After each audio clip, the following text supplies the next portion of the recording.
안녕하세요. 손가락 복음 선교의 지휘자 강사입니다. 오신 것을 진심으로 환영하며 해피 바이블을 열어가도록 하겠습니다. 오늘 친구들이 말씀의 제목은요. 583강 실로가 오시기까지 그에게 모든 백성이 복종하리로다 라는 제목으로 하나님의 말씀을 나눠보는 시간을 갖도록 하겠습니다. 창세기 49장 10절을 보시게 되면 홀이 유다를 떠나지 아니하며 지리자의 지팡이가 그 발 사이에서 떠나지 아니하시기를 실로가 오시기까지 미치리니 그에게 모든 백성이 복종하리로다 라고 말씀에 기록되어 있습니다. 여기 실로가 오시기까지 했는데요. 실로에 꼬불꼬불하게 그어져 있습니다. 관주 성경에 보시게 되면 그래서 꼬불꼬불하게 그어져 있는 이 실로는 영명으로서 하나님의 이름을 이제 상징을 하고요. 또 실로가 오시기까지 모든 백성이 복종한다고 했습니다. 그래서 이 복종하는데 이 창세기에 기록된 내용이잖아요. 이 창세기에 기록된 내용인데 마태복음 13장 35절에 보시게 되면 이는 선지자로 말씀하신 바 내가 입을 열어 비유로 말하고 창세부터 감추인 것들을 드러내리라 라고 말씀에 기록되어 있습니다. 그래서 이 창세기는 지나간 역사설이 아니고요. 감추어진 하나님의 비밀의 말씀들이 있다는 것을 말씀을 통하여 알 수가 있습니다. 그래서 이 실로가 꼬불꼬불하게 그어져 있는 이 실로는 하나님의 이름을 상징을 하고요. 또 두 줄로 그어진 그 실로는 장소를 상징을 합니다. 예레미야 7장 12절을 보도록 하겠습니다. 너희는 내가 처음으로 내 이름을 둔 처소, 처음으로 하나님의 이름을 둔 처소가 실로에 가서 실로거든요. 그래서 이때는 실로가 두 줄로 그어져 있죠. 이때는 장소를 상징을 합니다. 내 백성 이스라엘의 악을 인하여 내가 어떻게 행한 것을 보라라고 말씀에 기록되어 있습니다. 이스라엘이 나왔는데요. 이스라엘은요. 호세아 10장 1절에 보시게 되면 이스라엘은 열매 맺는 무성한 포도나무라 라고 기록되어 있습니다.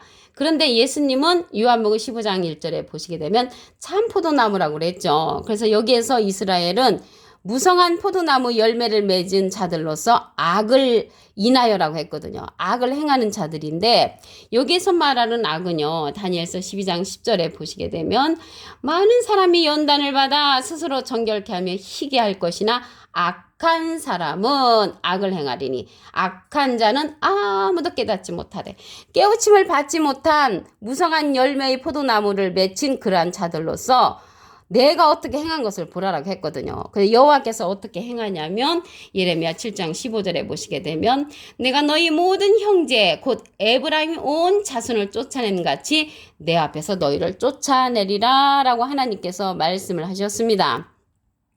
창세기 49장 9절을 보도록 하겠습니다.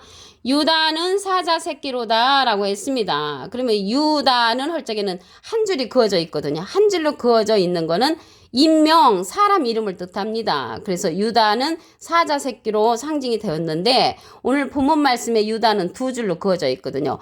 두 줄로 그어져 있는 거는 지명, 땅 이름을 상징한다고 말씀을 드립니다. 그래서 이 실로가요. 꼬불꼬불할 때는 하나님의 이름을 상징을 하는데 두 줄로 그어져 있을 적에는 지명을 상징한다고 그랬죠. 그래서 이 실로가 하나님의 집도 상징하는 것을 보도록 하겠습니다.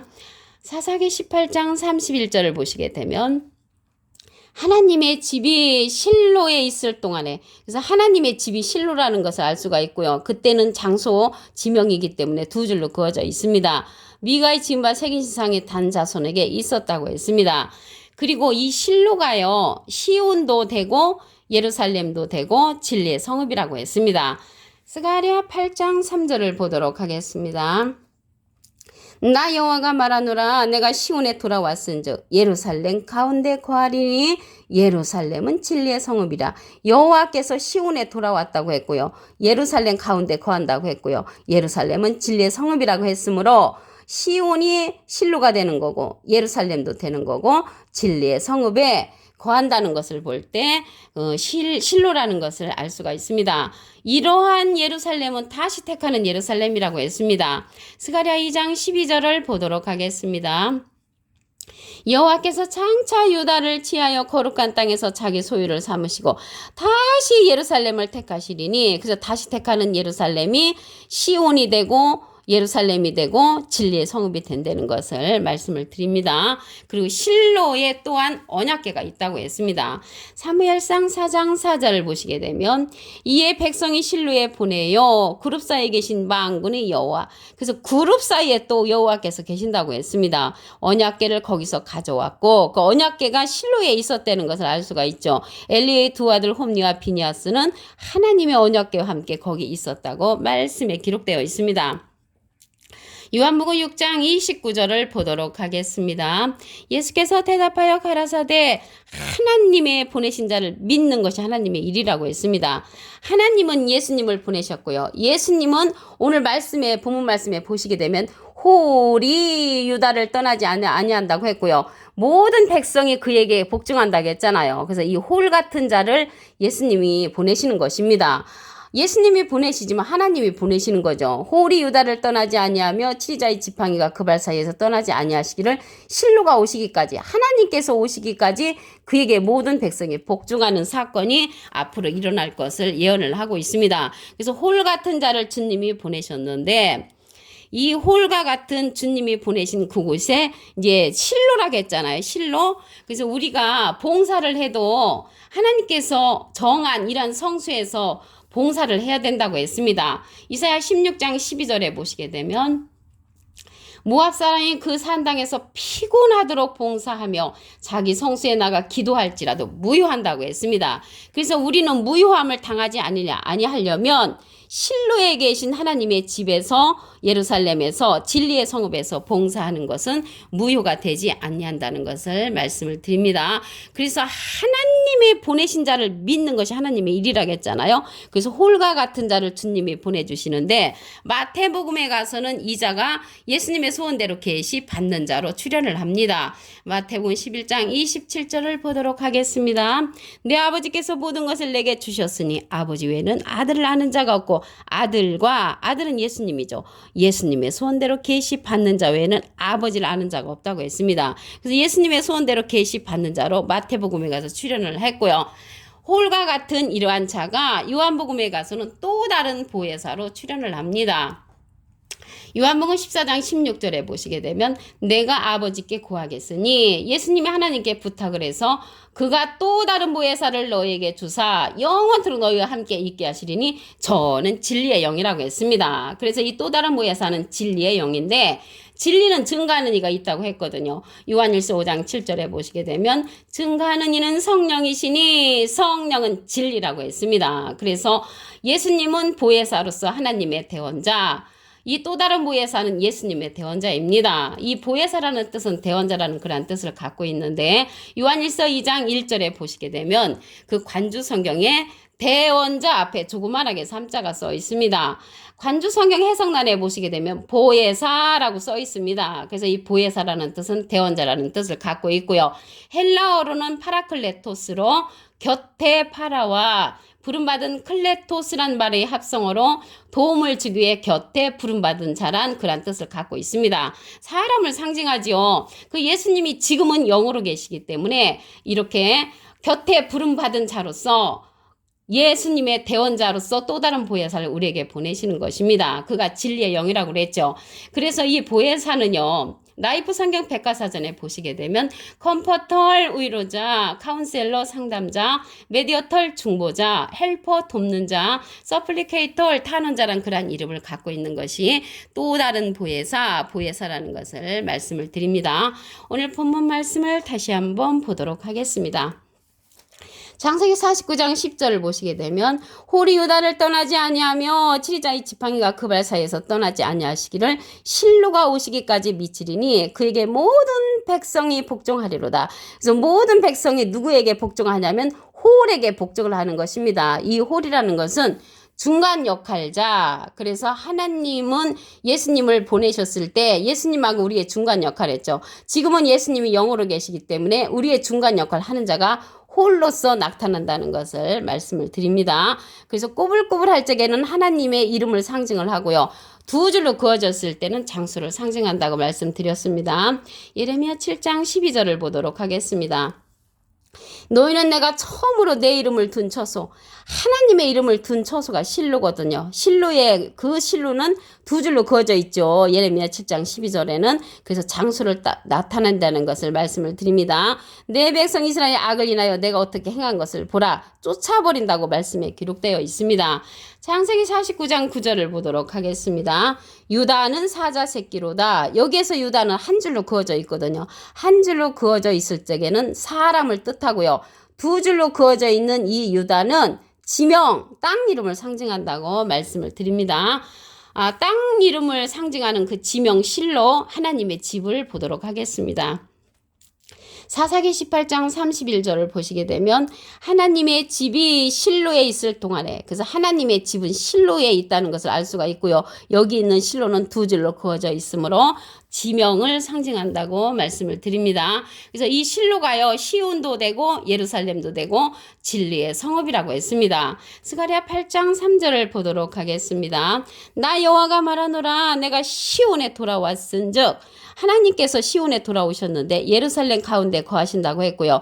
예루살렘은 진리의 성읍이라고 했습니다. 그래서 실로가 시온도 되고 예루살렘도 되고 진리의 성읍이 된다는 것을 말씀을 드립니다. 이러한 예루살렘은 다시 택하는 예루살렘이라고 했습니다. 스가랴 2장 12절에 보시게 되면 여호와께서 장차 유다를 취하여 거룩한 땅에서 자기 소유를 삼으시고 다시 예루살렘을 택하시리니, 그래서 다시 예루살렘을 택한다는 것을 알 수가 있고요. 이 다시 택하는 그 예루살렘은 무릇 혈기 있는 자들이 여호와 앞에서 잠잠할 것은 여호와께서 그 성수를 일어나심이라고 스가랴 2장 13절에 기록되어 있습니다. 그래서 이 실로는 또한 하나님의 언약궤가 있는 곳입니다.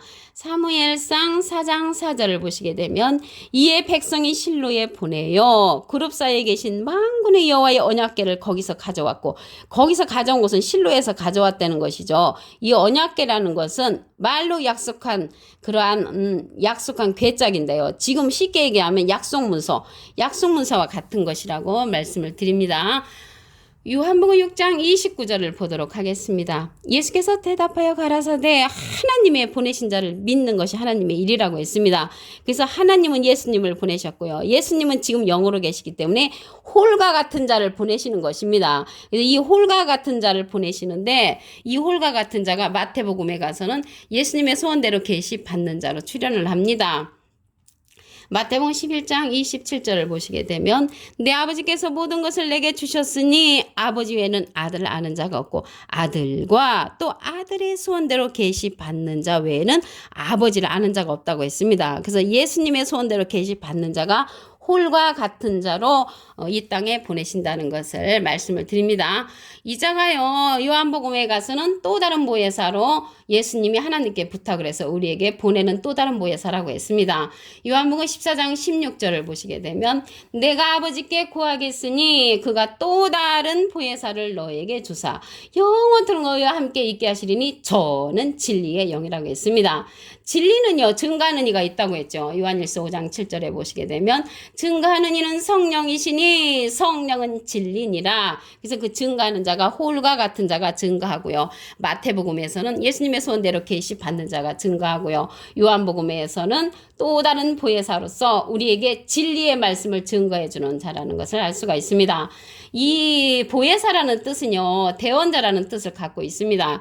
요한일서 2장 1절에 보시게 되면 대언자 앞에 조그만하게 3자가 있습니다. 관주 성경 해석란에 보시게 되면 보혜사라고 기록되어 있습니다. 그래서 이 보혜사라는 것은요, 파라클레토스거든요. 헬라어로 하면. 그래서 곁에 파라와 부름받은 클레토스란 말의 합성어로 도움을 주기 위해 곁에 부른 자란, 부름받은 자란 그러한 뜻을 갖고 있는 사람을 상징한다고 말씀을 드립니다. 파라클레트라고도 하죠. 영어로는. 라이프 성경 백과사전에는요, 컴포터 위로자, 카운셀러 상담자, 메디어털 중보자, 헬퍼 돕는 자, 서플리케이터 탄원자란 이름을 갖고 있는 것이 보혜사라고 말씀을 드립니다. 그래서 오늘 실로가 오시기까지 그에게 복종하는 자는 홀과 같은 자라는 것을 말씀을 드립니다. 오늘 583강 실로가 오시기까지 그에게 모든 백성이 복종하리로다 라는 제목으로 하나님의 말씀을 나눠보는 시간을 가졌습니다. 감사합니다.